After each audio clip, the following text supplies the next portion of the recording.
What up, guys? It's your boy Nameless, aka Justin Cherot. I'm new here, and that means to the hip hop industry.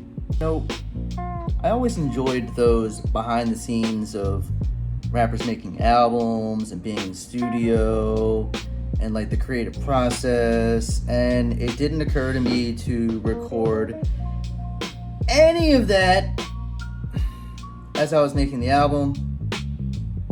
So yeah. By the way, did you even know I had an album coming out? No, if you're seeing me for the first time on YouTube, you probably didn't. I don't know why I didn't think to make a YouTube when I made all the other social accounts. Anyway, that's beside the point. The point is I'm here now, and we're here to stay.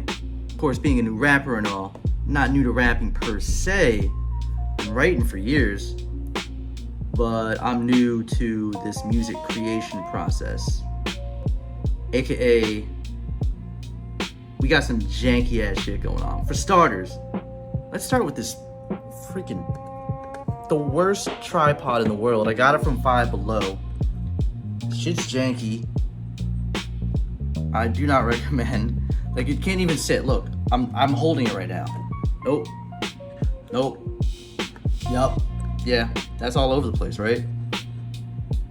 Second, I'm a marketing professional by trade, but we've had some tough times. We don't got a MacBook. We got a little Lenovo here. Shout out to Lenovo. And on screen there, that's Audacity. Yup, that's what I've been using to do most of my recording. And I've been doing that since I was living in a sober living home. Yep, just like everybody else in recovery, I smoke cigarettes. Whenever I'm learning about like a celebrity or a rapper or an athlete or anything, like, I think their why is pretty important. The why shouldn't be the money. Sometimes it is the money. I mean, if I could make a couple dollars off of this, great. Definitely not in this for the cheddar though. I'm in this to enhance my recovery, and basically, I think making my music, whether I'm good or not, whether you think I'm an MC, or whether you think this is just some dude who just decided, hey, one day I'm gonna pick up a mic and start living out my midlife crisis. Regardless of how you feel, it's an act of service. Acts of service are very important in early recovery because you keep it by giving it away. And what I'm giving away is my experience, strength, and hope throughout this past year of early sobriety. My album comes out on July 5th, 2026. Same day I get my 1-year sobriety chip. Now, while it is kind of an act of service, like, I'll be honest, I am doing this for a selfish reason, and that's to get my thoughts out. Do they have to go out to the world? Maybe if they go out to the world, they can help someone else, but man, they need to get out my head, bro. They need to get out my head and into a Google Drive doc. I type. I don't write. I'm not Nas.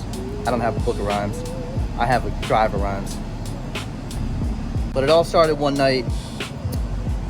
I was sitting on the porch of my sober living home, and after I got out of rehab, had a lot of idle time on my hands, and I said, you know what, maybe I should use this productively somehow. And then I was on TikTok, and it was Chance the Rapper, and someone had made a mix of him rhyming over Ghost Town, and I was like, holy, I want to rhyme over Ghost Town. So I downloaded Audacity and I spit over Ghost Town. That track was essentially simulating what my step 5 would be like with my sponsor. Anyway, I'm getting distracted. We're writing rhymes in sober living. We're recording them on Audacity. We're letting some of our housemates hear them, and one of my housemates was like, hey bro, you sound like kind of a sick version of like Eminem and Tyler the Creator if they had like some weird baby. I never thought of the Tyler angle before, but I was like, okay, so I don't suck. That's good. After a certain time, you know, rhyming over other people's beats, really cool.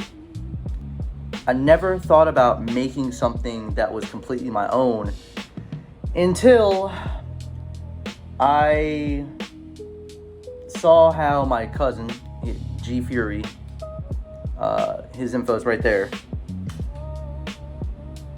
how he was using this app called Suno to make beats via prompt, via using an AI.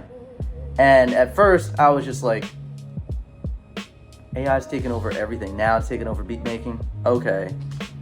It kind of amazed me how, like, with a simple prompt, he could create a beat, and, you know, like, trial and error, he would type something in, wouldn't like it, tweak it a little bit until he finally got, like, the product that he wanted.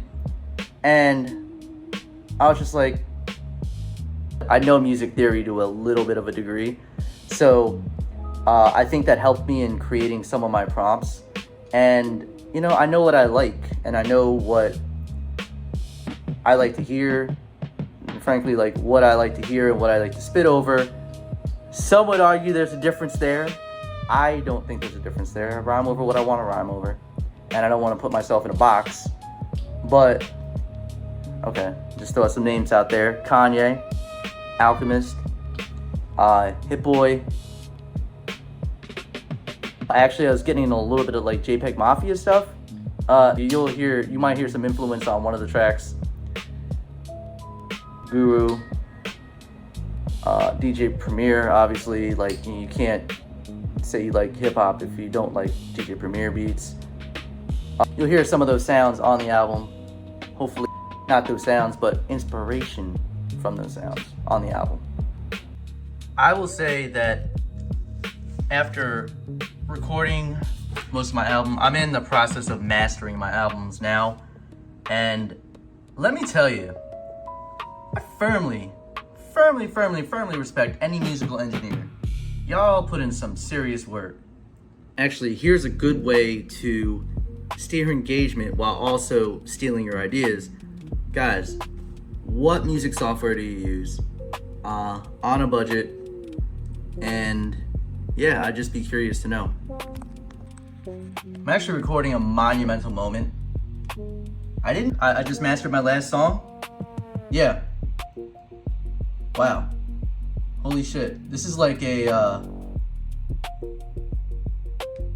it's kind of like you're catching me like in a moment of weakness here. I actually don't know what to say. Like, if you would have told me a year ago today that I would end up being sober a year from now, like, I would be like, the fuck? Why? We gotta live our life. But beyond that, yeah, if you would have told me a year ago that I would be literally releasing an album, something I've thought about and like playfully joked about doing for years, and holy shit, that's gonna come to fruition on July 5th. Alright guys, so my biggest fear was that I had missed the opportunity to document the entire making of the album process.